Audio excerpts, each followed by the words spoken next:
दरम्यान पुतळ्याच्या दुर्घटनेच्या प्रकरणी ठाकरेंच्या शिवसेनेचे आमदार वैभव नाईक यांची चौकशी करण्यात येणार आहे। सिंधुदुर्ग पोलिसांनी त्यांना नोटीसही पाठवलेली आहे। दुर्घटनेच्या नंतर वैभव नाईक यांनी पत्रकार परिषद घेतली होती आणि पुतळ्याच्या उभारणीच्या वेळेलाच घोटाळा झाला असा आरोपही केला होता। त्याचे पुरावे सादर करून सहकार्य करा अशी विनंती पोलिसांनी वैभव नाईक यांना केलेली आहे।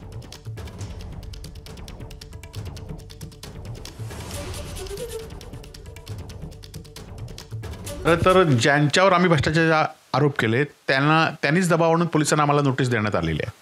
खरं तर एखाद्या संवेदनशील विषयामध्ये पोलिसांनी चौकशी केली पाहिजे किंवा पोलिसांनी एखाद्या संवेदनशील विषयामध्ये आरोपींना अटक केल्यानंतर त्या गुन्ह्याचं पत्रकार परिषद घेऊन कुठपर्यंत हे झाला आहे तपास झाला याची माहिती दिली पाहिजे होती, परंतु पोलिसांनी अशी कुठलीच माहिती दिली नाही। महाराजांचा पुतळा कोसळला आणि संशयाच्या कारणामुळे वैभव नाईकांना तिकडे पोलिसांनी चौकशीसाठी बोलवलं, ही खरोखरच लाज वाटण्यासारखी गोष्ट आहे।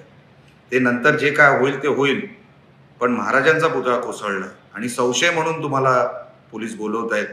वैभव नाईक हे असं पाप कुठेच फेडू शकत नाही। नोटीस आम्हालाच येणार, मी परत सांगतो, नोटीसा फक्त संजय राऊतांना येतील, वैभव नाईकना येतील, जे बोलतायत सत्य बोलतायत, भ्रष्टाचार समोर आणतायत, नोटीस त्यांनाच येणार। एबीपी माझा, उघडा डोळे बघा नीट।